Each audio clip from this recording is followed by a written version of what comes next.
Hey class, today we're going to be doing Strong Rulers Unite China. We did our unit already on the first couple dynasties, the Zhou dynasty and the Shang dynasty, and today we're going to be looking at the next two big dynasties of China and how China really becomes an empire for the first time. So that's today's lesson. You can see the objectives here. We're going to be looking at Shi Huangdi, who unified China and is very legalist. We'll talk about that. We'll talk about the Han rulers that strengthened the economy, really made China successfully financially. And then we're going to be looking at the golden age of Chinese civilization during the Han Dynasty, and also discussing how China gets to know Buddhism. You can see there are some different people and terms that you have to get here. Make sure you're continuing notes. Should all be digital now, by the way. All right, here's our focus question. How did powerful emperors unite much of China and bring about a golden age of cultural achievements? All right, so a few ideas here. We're going to talk about Shi Huangdi, who that's not his real name, but we'll talk about that in a minute. And he was not a nice man. He was pretty brutal, but his brutality did have positive impacts on China, and we're going to talk about that too.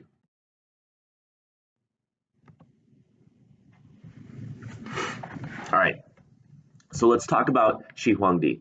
Shi Huangdi, he's this powerful ruler that took over and started the Qin dynasty. Now that Qin, that's Qin. And if that sounds a little bit familiar, it should. Qin is where we get the name China. He's 13 years old when he started his rule, younger than you. And it's pretty amazing that he does that. Now, of course, he inherited a pretty successful kingdom. His kingdom wasn't all of China when he inherited it. He just inherited one feudal shi. If you remember, the feudal shis are those smaller kingdoms that were all around China. And he inherited one of them, probably the most powerful one, the Qin shi. And when he took over, he continued his father's ways of dominating and tried to continue to take over all the other shis and unify China altogether. The man was extremely cruel, even at the age of 13. He must have learned this well. And he was very, very dominating, very cruel. He, of course, hated Confucius's ideas. Not too surprising. Confucius says, your leader should be a loving father. Well, Shi Huangdi was not a loving father figure, so he ordered all those teachings to be destroyed, even ordered that they be burned.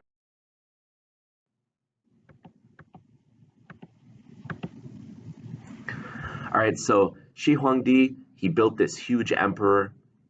He crushed, and he really did it in a three-step way. So this is how he unites China. He's got one shi, and if he wants to take another feudal shi down, if he wants to take another part of China down, another kingdom, this is the way he has to do it. First of all, he goes into the city or the main area there. He crushes it with his superior army and takes all their weapons. I think that makes sense, right? If you don't have weapons, you can't fight back. Then step two, he takes all their nobility and makes them live in his capital city, basically in his capital. Why is that smart? Well, if you take away all the leaders, all the people who have experience and intellect in leading, it's going to be much more difficult for the poor people who are left in the city to rebel. And then the third step he does is when he has those remaining poor people in those cities, he basically forces them to become part of his army. So his army increases, and there's very few people to fight. Now, I talked about this a little bit before. His original name wasn't Shi Huangdi. Shi Huangdi actually means first emperor. That's a name he gave himself. And his original name is Jin. But one thing he did, of course, if he's building an empire, he's effectively ending feudalism. Feudalism is where you have all these small feudal shis. Well, as he picks off feudal shi after feudal shi, there's no more feudal shis left. That ends the whole system of feudalism, where you get your own power in your own little kingdom. You just have to owe the king some things or owe the emperor some things. Shi Huangdi wasn't having that. He wanted all the power in every kingdom. His system that he enacted in China is called legalism, and the word legalism there literally means you better follow me. It's very legalistic. It has lots of laws, very specific laws with very specific harsh penalties. And if you tried to cross Shi Huangdi, it would not end out well for you. Now, there's been a lot of negative spoken about Shi Huangdi here, but he also did some really positive things here. It is his way or the highway in China. Uh, there's no way of doing anything other than what he tells you to do. So, first of all, he wanted things to be the same. China had all these little kingdoms that kind of did all kinds of things their own way. You could go to one place and your weights and your measures for trading would be different, and then you go to another place and they're different. Well, that's really confusing. Shi Huangdi says all weights and measures are going to be completely standardized. You may not do any kind of measurements except for the measurements that I approve. Pretty harsh, but at the same time makes China much more united and also much more easy to do trade. Next, he produces Qin coins. He makes coins, and the only way you can buy or do any kind of thing in China is using his coins.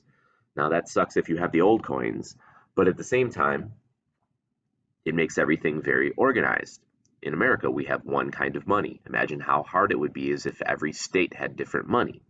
Well, Qin takes care of that problem. He also builds roads. His main purpose for these roads are so he can go and crush someone if they try to rebel against him quickly. But these roads are also very effective for trade. A little crazy here. 500,000 people died building the Great Wall. Some people refer to the Great Wall of China as the largest grave in the world because Qin was ruthless as far as his demands.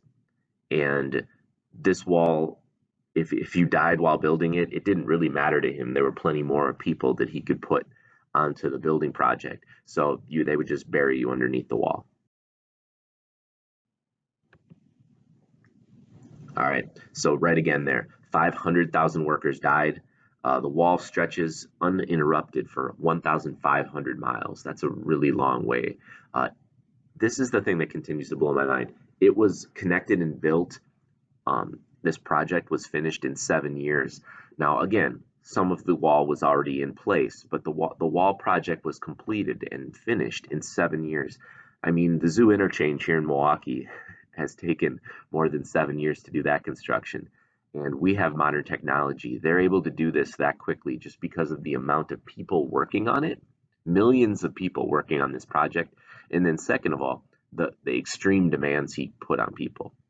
2 wagons could cross on top of the wall. The wall's 30 feet high in most places. Those towers, like the one you see behind the skateboarder there who's jumping the Great Wall of China for a trick, those towers were 40 feet and had different stations of troops to protect the wall. Some of those things that he did were, first of all, making beyond the weights and measures becoming standard, he also standardized writing. All different kinds of writing and actually dialects of speaking in China were around at this time. So you could literally go to a different part of China and maybe not even understand what they were saying. Well, Shi Huangdi didn't want that, so he made it absolutely mandatory to write one particular way. Also, there were thousands and thousands of Chinese characters. He limits it to approved characters. I think he limited it down to about 9,000 approved characters. And so that makes it easier to communicate. Now, Shi Huangdi, he didn't live all that long, which is kind of interesting because he was really paranoid about dying, actually. Some people say he never slept in the same bed twice. He always moved around. He had decoy emperors and everything like that so that he could avoid being assassinated because people wanted to assassinate him. He was so harsh. I mean, so brutal in his ways. Dozens of different attempts on his life, which he was able to elude. However, as he gets a little bit older, and when I say older, I'm saying like 30s, he starts to become really preoccupied with like death, and he wants to avoid death at any cost. He talks to magicians and doctors and stuff to figure out how can he avoid death, and they start prescribing him all these potions and things like that that are supposed to help continue his life. One of those potions was mercury. If you know anything about mercury, it's extremely poisonous. And I don't necessarily think these doctors and magicians were trying to kill him, but they effectively did. Taking these mercury tablets and things like that ended up being the cause of his death. Well, when he died, he's actually on a trip outside of his capital city, and his prime minister didn't want people to know he was dead, because if that was the case, if people knew he had died, absolutely there's going to be a rebellion, because people want to do anything they can to get this rule over. And he knows, I'm the prime minister, I'm going to get killed too. So he keeps the death a secret. He actually keeps Shi Huangdi in a chariot, dead in his chariot, pulls the shade down, and then orders carts of rotten fish to be in front and behind the chariot that Shi Huangdi was in, to mask the odor that is happening from his decomposing body. Well, it successfully finally gets back to the capital city, announces that Shi Huangdi has died, and tries to, put his son on the throne. That doesn't go so well. His son is a really horrible ruler, and the people are taking this opportunity to try to get out of this Qin dynasty and the terrible legalism that's going on. So rebellion happens, and the Qin dynasty is over. Well, the next empire that we are going to talk about is the Han dynasty, and we will Gao Zu is the man who is responsible for starting this dynasty. Gao Zu, during this time of rebellion, everybody's just kind of fighting to try to find out who's going to be the new leader of China. How is this all going to get worked out? Gao Zu is actually a peasant. He's illiterate. He can't read. He can't write. He's just a poor farmer. And he gets enough people to follow him, and he's charismatic enough of a leader that people flock to him. And actually, he rose to conquer the other warring areas of China at the time and becomes the ruler of the dynasty. He begins this Han dynasty. The most famous Han emperor, which we'll talk about a little bit more later too, is Wu Di.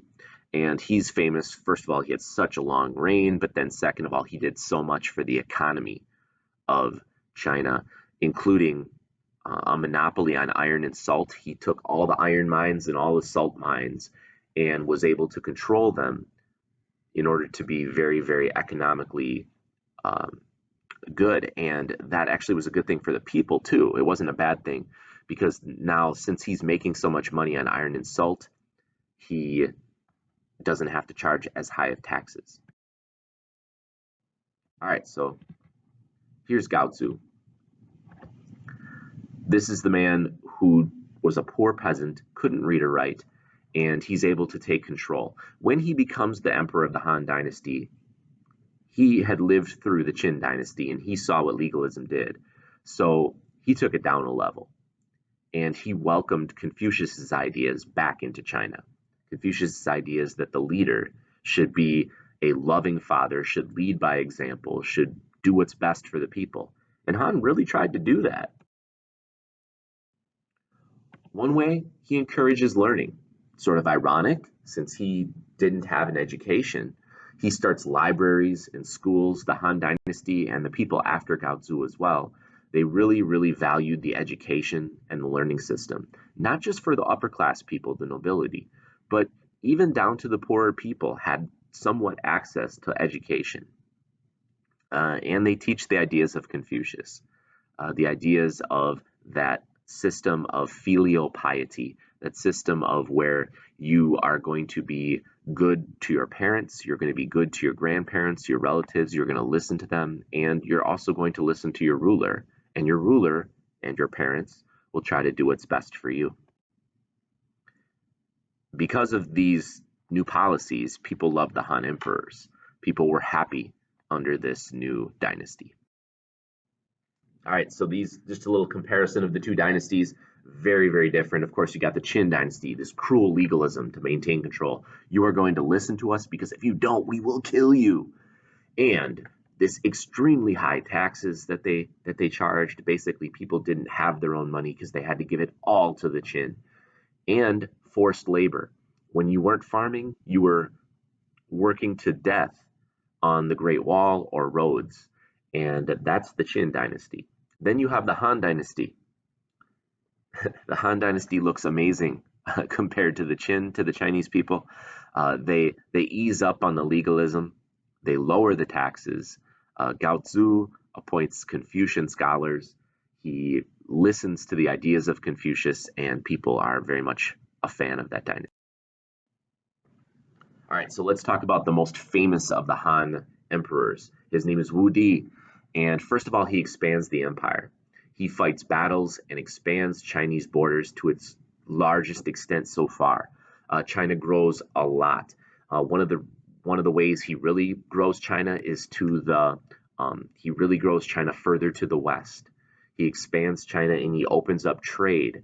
You can see some of these trade routes that go all the way to Europe almost. And what this allows China to do now is to sell some of the things that it has and make a lot of money off of that. Silk is, of course, one of those really big products that we've learned about before, and this is one of the products that increases China's wealth. Next thing is he rules for 52 years. He's the emperor for 52 years, an extremely long reign, which gives stability. People know what to expect. And he also, the things he did with the iron and the salt trading, the things he did with trading silk, these economic advances make China more successful, and they really help the people too, because as China gets more successful, the people also have more money. Finally, the other really big thing about the Han government is the way that they gave jobs out. Under the Qin dynasty, under most dynasties, what would normally happen is you give jobs to people who do good things for you, people who you can trust, your friends. Not anymore. The Han dynasty, first of all, gives government jobs and higher government jobs people who are smart.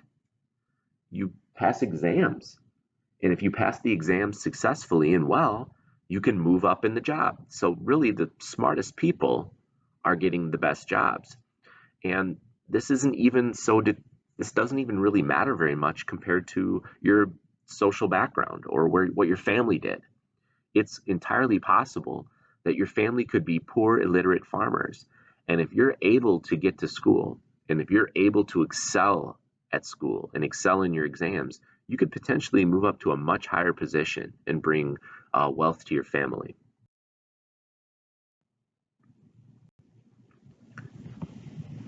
This system is a bureaucracy to bureaucrats. A bureaucracy is a government where there are different departments, different jobs. Like, one group is in charge of taxes, one group is in charge of the army, one group is in charge of the roads, one group is in charge of constructions, and all these different type economy, different things like that. Well, people who score, there's different entrance exams for these different jobs, and people who score well have these jobs. There are many, many government jobs in the Han system. The government employs a ton of people. This is good because it gives people work to do. This is good because it helps the whole Chinese country. And it also connects people to the government. It makes people, instead of hating the government, they care about the government because they work for it. This is all a way that China becomes more united.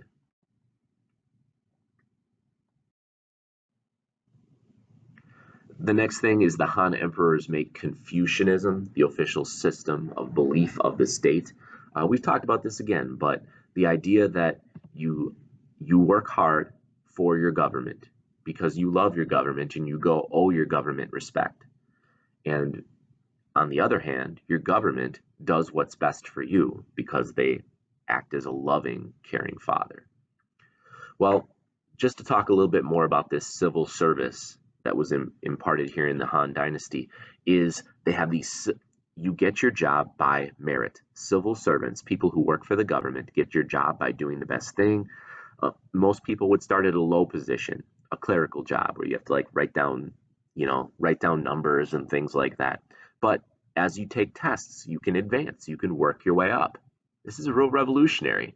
A lot of the empires we've talked about before, you have your job and you will keep your job and you will not move up from your job. In China, they encouraged and they developed a system where you could absolutely work your way up if you did well. Han Dynasty unfortunately doesn't last forever.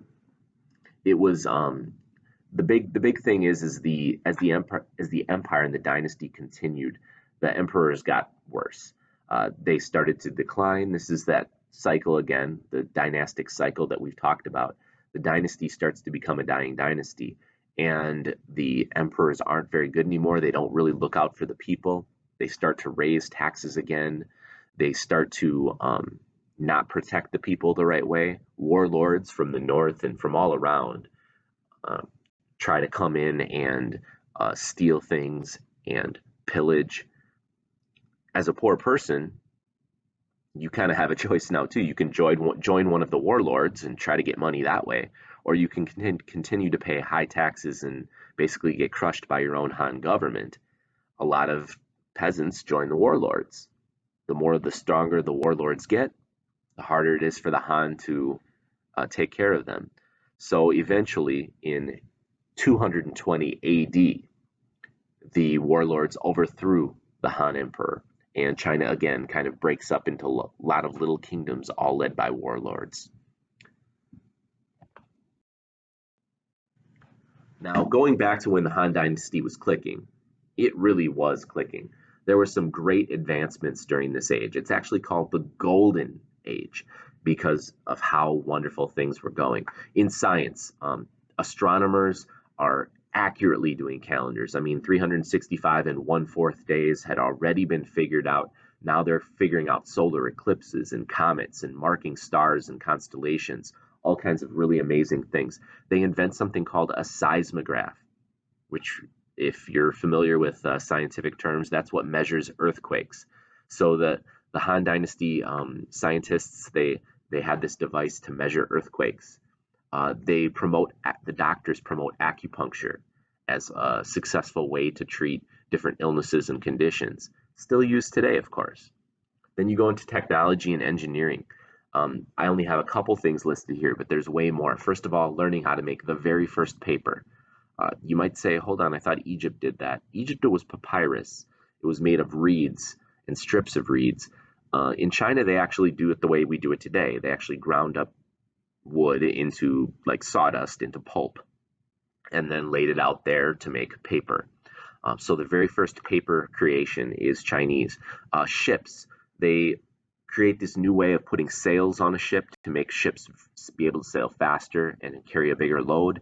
And most importantly, they put a rudder on a ship. The rudder is the little piece on the back of the ship that allows you to steer it. So these are big technology boosts. Also, they had other really cool things, like they invented the wheelbarrow. Kind of simple, but a really important invention. Um, and suspension bridges that are kind of like strung with wire. Uh, these are all, they also get really, really good at the arts.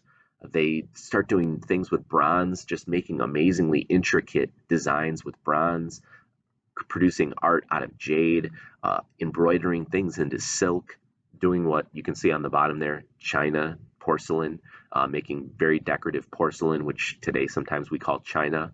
These are all really great achievements of the Chinese at the time.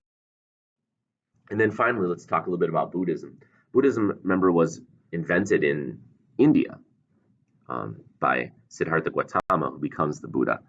But Buddhism had been spreading a bit, but not really into China yet. Well, it starts to increase. The idea starts to come in. Now, in China, they have two different philosophies, the Taoism and the Confucianism. At this point, Confucianism is the one most people listen to. But one thing both of those philosophies really lack is the ability to, get yourself to a afterlife, to get yourself to kind of like a heaven type situation. Well, Buddhism offers that. In fact, Buddhism, of course, as we've learned, has this idea that you can, by living a certain way, work your way up to nirvana, to heaven, to this ultimate enlightenment.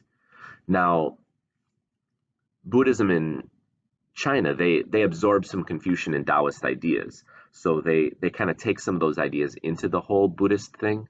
And also, one thing you should understand is the Chinese version of Buddhism is the version where Buddha is actually a god that they worshipped, and Buddha would help them to achieve nirvana. All right. Last but not least, just kind of looking at the rundown of the dynasties of China. This is something you should, at this point, certainly know the first four dynasties in order of China. You have the Shang dynasty, which started it all, then the Zhou dynasty, followed by the very short dynasty of the Qin, but very short, but very important, uniting all of China together. And then, of course, the Han dynasty. China really increases during this time. The power and the unity of China increases because of the Qin, and then continues through the Han. China, after the Han dynasty, would break up and fall apart and do lots of things for actually several centuries. If you look at the Han dynasty ending in 220 AD, the next dynasty, the Sui dynasty, doesn't start until 581. So that's a several hundred-year period of basically little dynasties and little warlords fighting around, being disunited. However, China does get back together under the Sui dynasty in 581. That's going to end up our lesson for today. So make sure that you are following along with your notes, keeping up with that, and we'll talk.